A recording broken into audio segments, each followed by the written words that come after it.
Hi, welcome to season 8. We're focusing this one on something around categories. Our clients have been asking us, how do I create a category? How do I clarify it? There's a lot of misunderstandings. Not only that, but once I create it, how do I get to play in it and take the major shares? Because it'd be a disaster to create a category and then you don't get any credit for it. So of course you have to have that part of it. And then even one episode, we're going to focus on your competitors are starting to create a category. So how do you combat that? So I'm Mary Abazia with Impact Planning Group, and I am delighted to have my buddies with me, Tom Spitali and Sean Wellham. Hi. Guys. So Tom, we're going to dedicate, each session, as we usually do, we're going to focus on one of our really good or really bad examples. Which one do you want to kick off with today? This is, I think, a really good example. We're going to talk about the pharmaceutical product for smoking cessation. Say that 5 times fast. Called Chantix in some parts of the world. Chantix, it is a Pfizer product. And we're going to talk a little bit about their evolution, because as Pfizer came onto the market with this particular product, it was really novel and new, a pharmaceutical product to help you to quit smoking, an actual prescription product. And we'll talk a little bit about the evolution of where they got to today, which is very successful. But the story starts with really a lot of confusion and difficult times. As Chantix started into the market, they were very excited, as pharmaceutical companies often are, with novel new approaches, and disappointed by the results. And we started, as we kind of looked into the case, we started to see a couple of really big challenges and maybe some different ways that they could be looking at their market that turned out to unlock the success of the product. So let's maybe start first with how they were looking at their competition. Mary, do you want to talk a little bit about that and their initial thinking about who their competitors really were? Yeah, and that's a really important place. Of course, we like to start outside in and look at what customers' needs are. And we put that in the context of who are those competitors, because it's through their eyes that we say who it is. But what we were starting to see initially was a little bit too much inside out. It was a technical product, so all of the technical solutions for stopping smoking, like patches and other types of drug type things, were in the consideration set.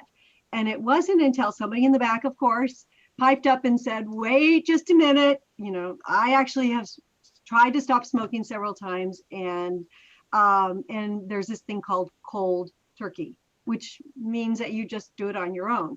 And as we looked at it through the ability to compete, which is through the eyes of the customer and what they want, it was cold turkey won hands down. And it was a shock, because it was an indirect competitor, one that normally you wouldn't think was in there. But the reality is that was how a lot of people did it. And it didn't require any investment. It didn't require any embarrassment to tell anyone you were actually doing it, or having to go make appointments or pick up drugs someplace. It was considered to be one of the easiest, and it won in the consideration set for ability to win. So that was a shock. And so that was the what, and then we had to figure out the so what, of course, and the now what. But Sean, what do you've kind of lived through a lot of these too. What are your thoughts on this? Yeah, I just, whenever of course, this is the time of year, I'm not sure when we're going to broadcast this, but it's near the New Year holiday period. And that's when a lot of people make these lifestyle choices to quit smoking.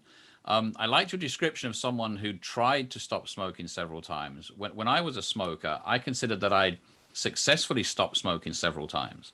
I just started again. And one of the things that made me comfortable starting again was knowing how easy it was to stop, thanks to the aids. I used patches, for example, and they worked so well. I treated it more as a sort of, I'll take a 6-month holiday and get back on it when it's party time or something like that.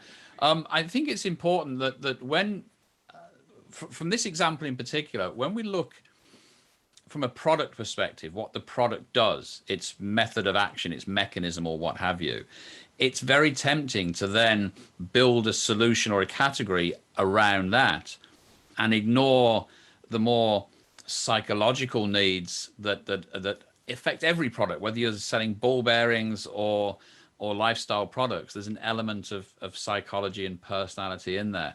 And that's, to me, is the key thing about this particular example of categories, is look beyond the product, the mechanism of how the product works. That will always lead you to imagine your perfect category, which might not exist. This is the art of discovery more than anything else when you're looking at categories. Yeah. What is, Yeah. Mary, I remember, kind of looking out in the room and seeing this, not just with Chantix, but many of our clients who are disappointed in their performance, in terms of market share expectations and not living up to them, right? And, they get to this ability to compete, which really measures what your competitiveness score is versus other solutions. And many times people say, without considering this indirect competitor that they've missed, they look at the scores and they say, look, we're the best. Why aren't we doing well? We're just unlucky, I guess. I think if that's happening in your organization, if you're really wondering, why you have a clearly superior solution that's not doing very well, one of the first things to look at is, are you missing a competitor, an indirect competitor, another solution? Because that's what was going on here. As it was quite natural for the Pfizer folks to kind of look at other smoking cessation products as the competitors. And they felt, and they were right, they had really a great and superior solution in that context. So what's going on? They were missing. Yeah, I think when you think about categories too, the S word has to come up, but it's not our normal S word segmentation, although that's good. It's actually looking at the stakeholders, because when you look at the stakeholders and what was going on, it was like if I was a smoker, shame on me, I was just making bad decisions. And once we looked back at that stakeholder map and said, wait a minute, what if we reframe it and it's actually a disease? It's not somebody that has a lack of willpower or bad decisions or whatever. It was the fact that people were addicted to something, thanks to a lot, we covered that in other podcasts. And if that's the case, just like alcoholism or some others, then that whole influencer map looks very different. And we call it a stakeholder map or an influencer map. When you look at that, that's where you can really see how you can shape a category differently. Because now all of a sudden, just like alcoholism, government has money available to help. Employers look at it different. They're willing to have it covered with insurance. There's programs for it. So it takes on a whole new meaning when you look at a higher level. The first one we were talking about, but then you look at the higher one, and that's where you really can shape a category differently. So does it depend? Do you guys think it depends on having maybe an unknown or an underappreciated competitor that helps create categories? Is that one of the key things to look for? Is we think we should be winning. If we're not winning, one of two things: either we're not communicating our benefits sufficiently, or we aren't competing against the right people. There's someone else who owns a piece of the market. And I guess that triangulation, if you like, between, it's almost a checklist. Are we communicating? We think this is good. Do people care about it? Are we communicating it? And if both of those things are true, then why don't we get traction? Because there must be a hidden factor, the sort of dark matter of marketing. Something is having an effect, but we can't see it or measure it. And that might be a way of thinking it through of do people care? Do we deliver on what we think we're delivering? And if none of that's working, then what else is taking that energy out of the market? Where are we being blindsided? It's a key part of this discovery process. It is almost like that checklist, Sean. And in the case of Chantix, had basically all of those elements, right? First of all, there was a stakeholder issue and a competitor issue, right? So we we are not, as a company, say, well, maybe we're not, thinking about this the right way, not reaching the right stakeholders, not communicating to the stakeholders like Chantix subsequently did, to say this is really a disease that should be reimbursed. There's the stakeholder aspect. There's the key indirect competitor aspect, right? That people want to consider trying this on their own first. And Sean, I love threes, and the third piece of it is, once you discover those things, like the stakeholder issues and the indirect competitor issues, that helps you with the communication piece of it, right? Because before you discover those things, you're building your communication around, like you mentioned earlier, Sean, maybe a mechanism of action or some novel concept, versus really placing the benefits of the product in the context of why is it better than the indirect competitor's solution, for example. So I love that. I think that's a 3-part checklist that our listeners can look at if they're in a similar situation and see if they're missing any or all 3 aspects. So I've got one other question, which I don't have the answer for, because I struggle a little bit. I want to try and get it tightened, because if we're known for anything, it's focus on segmentation. That's kind of one of the things that is the cornerstone of what we believe in and what we do. When you think of categories, I get a sense there's a little bit of a blurred line between what counts as a category and what counts as a segment. How would you guys make that blurred line a little bit more sharper focus between the two? And by the way, I'm not sure I know. I'm just thinking it's an important question to ask. Yeah, I think that it is. I love the question. I think it's the right way to go. I think that the categories is a higher umbrella of which segments sit within. So you define almost like a sandbox, and there may be a category, but you may choose to only participate in a portion of it and not the whole thing. So that's my short answer to that. Tom?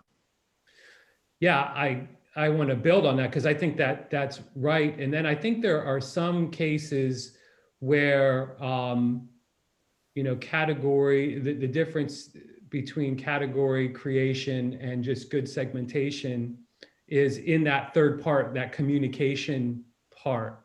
Let me just back up ever so slightly and say, if there's a 3-part checklist, stakeholders, right? Indirect competitors, and then communication, clearly the communication part goes third, because your communication must match what you've recently discovered about who are the new stakeholders or the under considered stakeholders, and who are the, how do you communicate in light of that indirect competitor that you previously missed. But I think that sometimes what happens there then is, with segmentation, there's typically kind of a slight tweak to the overall message, right? You say some things a little bit differently. Maybe you elevate a few benefits that you weren't elevating before. I think in true category creation, you find sort of a completely different, almost like a completely different nomenclature, maybe something to call the category that's different, but more evocative in the mind of people in this new light of who the stakeholders and the indirect competitors really are. So it's not like a solid line, as Sean, you suspected. I think it's sort of a blurred line, but I think in true category creation, you're creating new names for categories, things that people can understand that resonate with the stakeholders and the people thinking about the indirect competitors. And I like what really helped me was think of it. So I was thinking of it in parallel, like a dividing line, but really it's a hierarchy. And to me, maybe the clearest point is that you can segment within a category. You don't necessarily create categories within a segment necessarily. That's not 100%, but generally speaking, a category is a broader segment of the market, or rather a piece of the market, which you can then segment on a needs base, which is the difference between classification and segmentation, which again we famously bang on about all the time. But that's how I see it now, as a hierarchy. This is more of an umbrella that you can segment within, as opposed to an alternative to a segmentation. Yeah, it seems like it. Well, we hope that you enjoyed this new season. We actually have a couple of exciting ones coming up as well. So we hope that you'll continue to listen to this series. And if you want to hear any of our other podcasts, they're available on our website or really anywhere you get your podcasts. So thank you very much. Thank you. Thanks.